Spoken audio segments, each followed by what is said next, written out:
ચાલો આજે એક એવી વાયરલ સલાહ પર વાત કરીએ જે કોઈ પણ મોટા પડકારને જીતવામાં કામ લાગી શકે છે. અને હા, આ માત્ર દોડવાની વાત નથી, આ તો જીવનની કોઈ પણ રેસ જીતવા માટેની વાત છે. તો ચાલો શરૂ કરીએ. જુઓ, આખી વાત શરૂ થઈ આ એક તસવીરથી.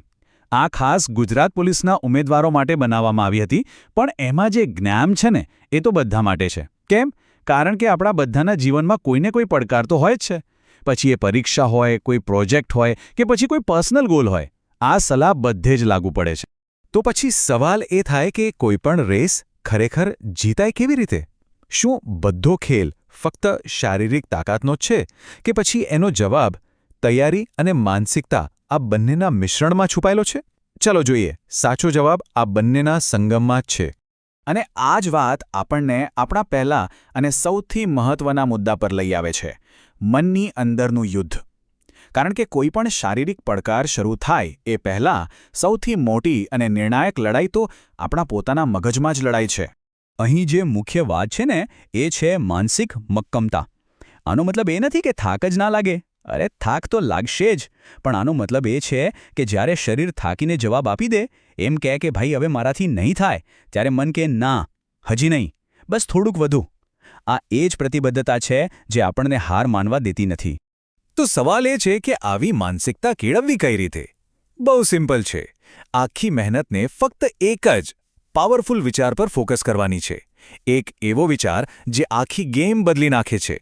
અને એ વિચાર છે, બસ આ 25 મિનિટ મારી આખી જિંદગી બદલી શકે છે. આ લાઈન એટલી દમદાર કેમ છે ખબર છે? કારણ કે થોડા સમયના સંઘર્ષને, એ 25 મિનિટના થાકને આખી જિંદગીના ફાયદા સાથે જોડી દે છે.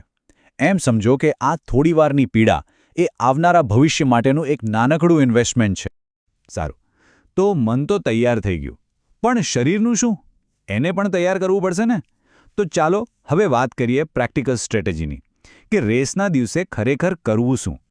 જુઓ, અહીં 3 બહુ જ મુખ્ય મુદ્દાઓ છે. પહેલું, આગલી રાતે પૂરતી ઊંઘ લેવાની. કેમ?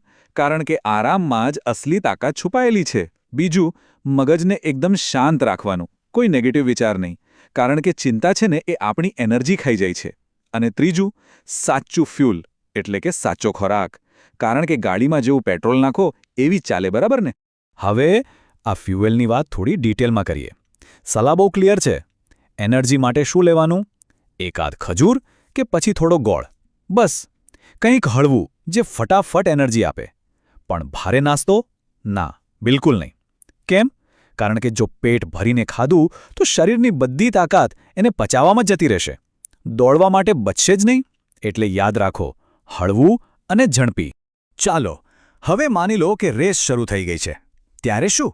ત્યારે એક નાની પણ જબરદસ્ત કામની ટેકનિક છે, શ્વાસ પર કંટ્રોલ. કોશિશ એ કરવાની કે શ્વાસ નાકથી લેવાય, મોંથી નહીં. આનાથી શું થશે? ગળું નહીં સુકાય.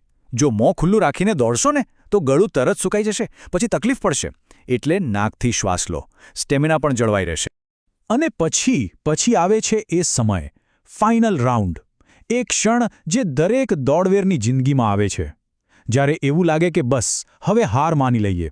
જ્યારે ફેફસામાં આગ લાગી હોય, પગ જાણે પથ્થરના બની ગયા હોય અને અંદરથી અવાજ આવે કે બસ કર, હવે એક ડગલું પણ આગળ નહીં વધાય.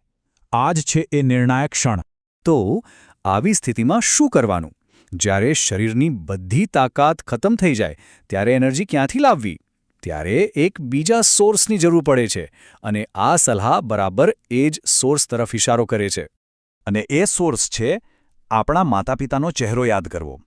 આ એક જબરદસ્ત શિફ્ટ છે, શારીરિક તાકાતમાંથી સીધું ભાવનાત્મક બળતણ પર. આ એક યાદ અપાવે છે કે આ દોડ ફક્ત આપણા માટે નથી, આ એ લોકો માટે પણ છે જેમને આપણા પર ભરોસો છે, જેઓ આપણી જીતની રાહ જોઈ રહ્યા છે. અને બસ આ એક યાદ જ એટલી તાકાત આપી દે છે કે ફિનિશ લાઇન પાર થઈ જાય. અને આ બધી જ વાતો, આ બધી ટિપ્સ છેલ્લે એક જ સંદેશમાં ભેગી થાય છે. અને એ સંદેશ છે હિંમતનો. આ ખૂબસૂરત પંક્તિઓ આખી વાતનો સાર કહી દે છે. મંઝિલ ઉન્हीं को मिलती है जिनके सपनों में जान होती है, पंखों से कुछ नहीं होता, हौसलों से उड़ान होती है. આનો મતલબ શું? મતલબ બહુ સીધો છે કે મંઝિલ એને જ મળે જેના સપનામાં દમ હોય. માત્ર પાંખો હોવી પૂરતી નથી. ઉડવા માટે તો હિંમત જોઈએ, જુસ્સો જોઈએ.